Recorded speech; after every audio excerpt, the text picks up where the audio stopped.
अगले 75 दिनों के लिए सभी वयस्कों के लिए कोविड रोधी एहतियाती खुराक मुफ्त देने का अभियान आज से शुरू हो गया है।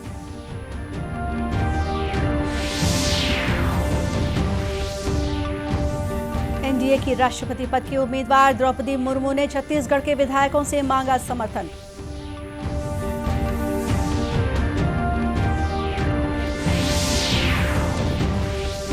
प्रदेश में मानसून की सक्रियता बढ़ने से कई हिस्सों में हो रही है रुक रुक कर बारिश। अगले 24 घंटों के दौरान कुछ स्थानों पर भारी वर्षा की चेतावनी।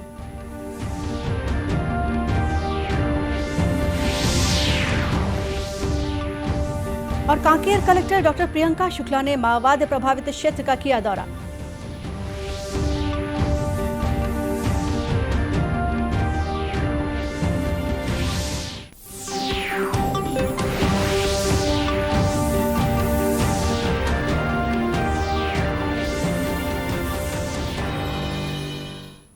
नमस्कार, आप देख रहे हैं दूरदर्शन समाचार। मैं हूं गोपा सान्याल और अब समाचार विस्तार से। अगले 75 दिनों के लिए सभी वयस्कों के लिए कोविड रोधी एहतियाती खुराक मुफ्त देने का अभियान आज से शुरू हो गया है। केंद्रीय स्वास्थ्य मंत्री डॉक्टर मनसुख मांडविया ने कहा है कि इस विशेष अभियान का उद्देश्य 18 वर्ष और उससे अधिक आयु की वयस्क आबादी के लिए कोविड टीके की एहतियाती खुराक देने का दायरा बढ़ाना है। ट्वीट संदेश में श्री मांडविया ने सभी पात्र लोगों से एहतियाती खुराक लेने का आग्रह किया है। यह विशेष टीकाकरण अभियान आज़ादी का अमृत महोत्सव का एक हिस्सा है। इस विशेष अभियान के दौरान सरकारी कोविड टीकाकरण केंद्रों पर सभी पात्र लोगों को निःशुल्क एहतियाती टीके लगाए जाएंगे। छत्तीसगढ़ में भी सभी वयस्कों के लिए कोविड रोधी एहतियाती खुराक मुफ्त देने का अभियान शुरू हो गया है। रायपुर जिले में सभी वयस्कों को कोविड रोधी एहतियाती खुराक निःशुल्क दी जा रही है। डॉक्टर भीमराव अंबेडकर अस्पताल स्थित टीकाकरण केंद्र में भी आज एक 18 वर्ष से अधिक आयु के सभी पात्र लोगों को निःशुल्क एहतियाती खुराक लगाने की शुरुआत की गई है।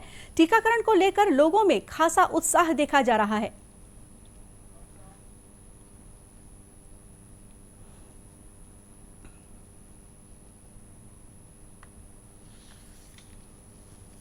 मेरा नंबर का कोविड ये दे रहे हैं, आज दिए हैं। हाँ, इसलिए हम सोचते हैं सब अच्छा ही होगा। हमारे लिए बहुत ज़रूरी है वैक्सीनेशन, क्योंकि हम फील्ड में रहते हैं। तो मैं चाहूँगा कि हमारे एज के जितने भी हैं समय पे वैक्सीन लगवा लें और सेंट्रल गवर्नमेंट की इस योजना का फ़ायदा उठाएं जल्दी। गौरतलब है कि केंद्र सरकार ने हाल ही में कोविड के दूसरे डोज के बाद बूस्टर डोज की अवधि को 9 माह से घटाकर 6 माह किया है और सभी वयस्कों के लिए कोविड रोधी एहतियाती खुराक मुफ्त देने के इस अमृत महोत्सव विशेष अभियान के बारे में और अधिक जानकारी लेते हैं छत्तीसगढ़ राज्य के टीकाकरण अधिकारी और उप संचालक डॉक्टर VR भगत से। हेलो। हाँ मैडम जी। सर नमस्कार, दूरदर्शन समाचार में आपका स्वागत है। थैंक यू मैम, नमस्कार। सर हम ये कहना चाह रहे हैं कि जो आज़ादी के अमृत महोत्सव के तहत ये जो कोविड का बूस्टर डोज की जो विशेष अभियान की शुरुआत की गई है, इसका लाभ अधिक से अधिक लोग ले सकें, इसके लिए पूरे प्रदेश भर में क्या कुछ तैयारी की गई है? मैडम इसके लिए पूरे प्रदेश में तैयारी पहले से हम लोग कर लिए थे और सभी जिलों में पर्याप्त वैक्सीन पहुंचा दी गई है। सभी जिलों में पर्याप्त सिरिंजेस पहुंचा दी गई है जी। और आज से ये कार्यक्रम शुरू हो गया है और इसके रुझान भी हमको अभी तक बहुत अच्छे देखने को मिले हैं और लोगों में काफी उत्सुकता है ये जो प्रिकॉशन डोज है इसको लगवाने का। तो ये जो है बहुत अच्छे संकेत आ रहे हैं हमें आज के इस रुझान से। सर इस विशेष अभियान के तहत किन पात्र लोगों को वैक्सीनेशन का लाभ मिल पाएगा? इस विशेष अभियान में प्रिकॉशन डोज जो के लिए जो पात्र लोग हैं वो 18 साल और उससे ऊपर के सभी जो लाभार्थी हैं जिनको हम प्रिकॉशन डोज लगा रहे हैं। जी सर, हम ये भी जानना चाहेंगे कि अगर दोनों खुराक की बात करें और पूरे वैक्सीनेशन की अगर बात करें तो पूरे छत्तीसगढ़ में दोनों खुराक और बूस्टर डोज कितने लोगों ने लगवाया है, कितने लोगों को वैक्सीनेशन का लाभ मिल पाया है?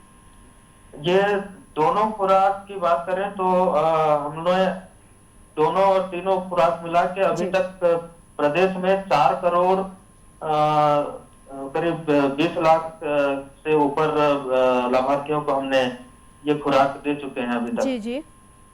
सर, हम ये भी कहना चाह रहे थे कि अधिकतर लोग जो कि अभी तक इस वैक्सीनेशन के अभियान से जुड़ नहीं पाए हैं, जिन्हें वैक्सीन नहीं लगा है, तो उनके लिए क्या कहना चाहेंगे? क्योंकि कुछ लोगों में जागरूकता की कमी है और कुछ भ्रम की स्थिति भी है, तो क्या कुछ कहना चाहेंगे सर इस बारे में?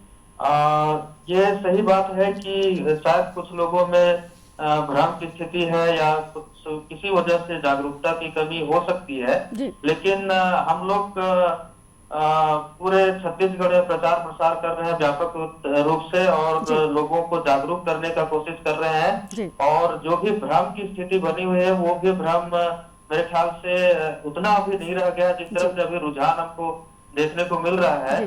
तो हम यही अपील करेंगे लोगों से कि ये जो विशेष जी सर, बहुत बहुत धन्यवाद आपका हमारे साथ जुड़ने के लिए। तो आप सभी से गुजारिश है कि आप बूस्टर डोज जरूर लगवाएं। और आगे बढ़ते हैं अगली खबर की ओर। एनडीए के राष्ट्रपति पद की उम्मीदवार द्रौपदी मुर्मू आज छत्तीसगढ़ की राजधानी रायपुर में अपने समर्थन हेतु भाजपा के विधायक, संसद सदस्यों से मुलाकात कर समर्थन मांगा। उन्होंने भाजपा के विधायकों और संसद सदस्यों से चर्चा भी की। रायपुर पहुंचने पर उनका भाजपा समर्थकों द्वारा पारंपरिक आदिवासी नृत्य के साथ स्वागत किया गया। बैठक में भाजपा के नेता और पूर्व मुख्यमंत्री रमन सिंह उपस्थित थे।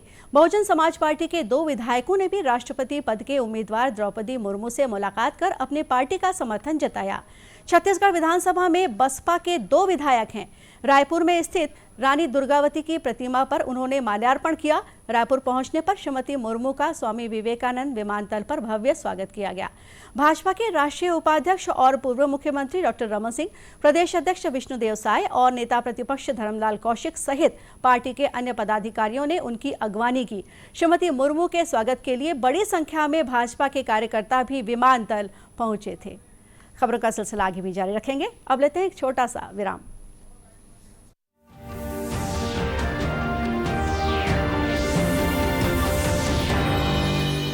मेहनत कश किसान की मेहनत रंग लाएगी, खेतों में लहराती हरियाली आएगी, पर देखना इस बार मौका चूक ना जाना। फसल बीमा से फसल और अपना कल दोनों सुरक्षित जरूर कराना। खेती की अनिश्चितताओं, प्राकृतिक तथा अन्य आपदाओं से होने वाले आर्थिक नुकसान से किसानों को सुरक्षित रखने के लिए प्रधानमंत्री फसल बीमा योजना लागू की गई है। इस लाभप्रद योजना को किसानों तक पहुंचाने के लिए सरकार ने आपके क्षेत्र में agriculture insurance company of India limited को चुना है। अब किसान जन बुआई न हो पाने, फसल कटाई के बाद के चुनिंदा नुकसानों एवं चुनिंदा स्थानीय आपदाओं के साथ फसल कटाई प्रयोग के आधार पर प्राकृतिक आपदाओं के कारण उपज में होने वाले नुकसानों से खरीफ में मात्र 2% प्रीमियम दर पर बीमा संरक्षण प्राप्त कर सकते हैं। अधिक जानकारी हेतु निशुल्क कॉल करें 1800-419-0344 पर। Agriculture insurance company of India limited बीमा आग्रह की विषय वस्तु है। मेहनत कश किसान की मेहनत रंग लाएगी, खेतों में लहराती हरियाली आएगी, पर देखना इस बार मौका चूक ना जाना। फसल बीमा से फसल और अपना कल दोनों सुरक्षित जरूर कराना। खेती की अनिश्चितताओं, प्राकृतिक तथा अन्य आपदाओं से होने वाले आर्थिक नुकसान से किसानों को सुरक्षित रखने के लिए प्रधानमंत्री फसल बीमा योजना लागू की गई है। इस लाभप्रद योजना को किसानों तक पहुंचाने के लिए सरकार ने आपके क्षेत्र में agriculture insurance company of India limited को चुना है। अब किसान जन बुआई न हो पाने, फसल कटाई के बाद के चुनिंदा नुकसानों एवं चुनिंदा स्थानीय आपदाओं के साथ फसल कटाई प्रयोग के आधार पर प्राकृतिक आपदाओं के कारण उपज में होने वाले नुकसानों से खरीफ में मात्र 2% प्रीमियम दर पर बीमा संरक्षण प्राप्त कर सकते हैं। अधिक जानकारी हेतु निशुल्क कॉल करें 1800-419-0344 पर। Agriculture insurance company of India limited बीमा आग्रह की विषय वस्तु है।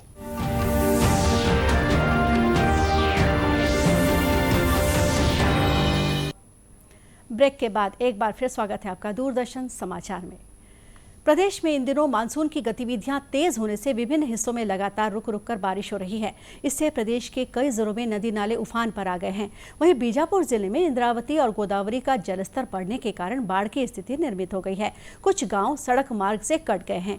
राष्ट्रीय राजमार्ग क्रमांक 163 और 63 पर आवागमन बाधित है। भोपालपट्टनम के कोत्तूर, तरलागुड़ा, कांडला सहित अनेक गाँव डुबान की कगार पर है। प्रभावित गाँव के लोगों तक राशन पहुँचाने के साथ ही लोगों को सुरक्षित जगहों पर ले जाया गया है।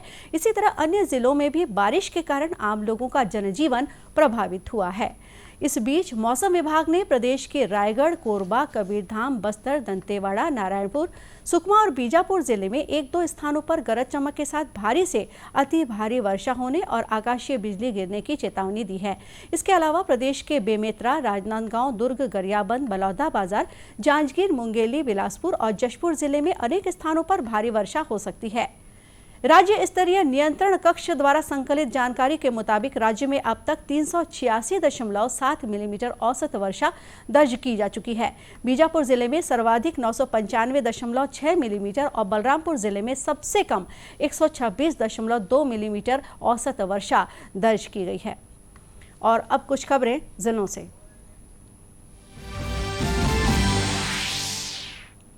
कांकेर कलेक्टर डॉक्टर प्रियंका शुक्ला ने माओवाद प्रभावित अंतागढ़ तहसील के ग्राम पोड़गांव के गौठान, आंगनबाड़ी केंद्र, आदर्श बालक आश्रम और हेल्थ एंड वेलनेस सेंटर का निरीक्षण किया।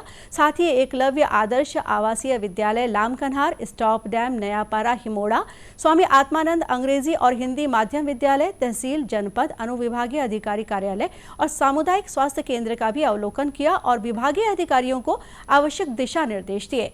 डॉक्टर शुक्ला ने बताया कि शासन द्वारा शिक्षा, स्वास्थ्य सहित विभिन्न योजनाओं पर विशेष ध्यान दिया जा रहा है।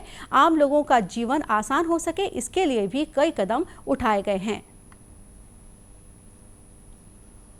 रायगढ़ जिले में एनसीसी की ट्रेनिंग करने वाले छात्र छात्राओं का प्रशिक्षण शिविर का आयोजन किया गया। इस शिविर में 600 से अधिक एनसीसी कैडेटों ने हिस्सा लिया।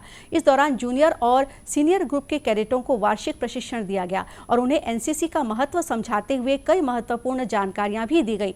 गढ़ उमरिया स्थित केआईटी कॉलेज में आयोजित वार्षिक प्रशिक्षण शिविर में छत्तीसगढ़ के डिप्टी कमांडर कर्नल BS करवार भी उपस्थित रहे। उन्होंने बताया कि छत्तीसगढ़ में एनसीसी को और अधिक विकसित करने के लिए कैडेटों को शिविर के जरिए महत्वपूर्ण जानकारियां दी जाती हैं। शिविर में कैडेटों के मानसिक तथा शारीरिक विकास पर भी विशेष ध्यान दिया जाता है। बेमेतरा बेसिक स्कूल मैदान में भाजपा द्वारा राज्य सरकार की किसान विरोधी नीतियों के खिलाफ आक्रोश रैली का आयोजन किया गया। इस मौके पर सांसद विजय बघेल और भाजपा नेताओं ने राज्य की कांग्रेस सरकार पर निशाना साधा और जनता के साथ वादा खिलाफी करने का आरोप लगाया। इसके बाद भाजपा कार्यकर्ता रैली के रूप में कलेक्टर कार्यालय का घेराव करने के लिए रवाना हुए। पुलिस ने मंडी गेट के पास भाजपा कार्यकर्ताओं को रोकने का प्रयास किया, लेकिन कार्यकर्ता नहीं रुके। इस दौरान प्रदर्शनकारियों और पुलिस के बीच हल्की झूमाझटकी भी हुई। और अब अंत में मुख्य समाचार एक बार फिर। अगले 75 दिनों के लिए सभी वयस्कों के लिए कोविड रोधी एहतियाती खुराक मुफ्त देने का अभियान आज से शुरू हो गया है।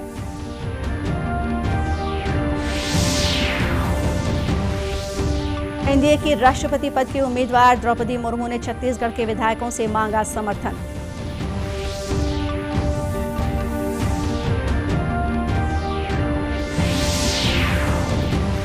प्रदेश में मानसून की सक्रियता बढ़ने से कई हिस्सों में हो रही है रुक रुक कर बारिश। अगले 24 घंटों के दौरान कुछ स्थानों पर भारी वर्षा की चेतावनी।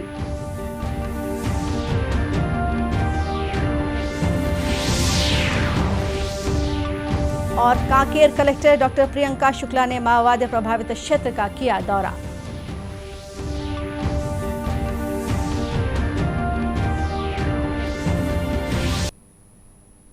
और इसी के साथ ये समाचार बुलेटिन यहीं समाप्त हुआ। नमस्कार।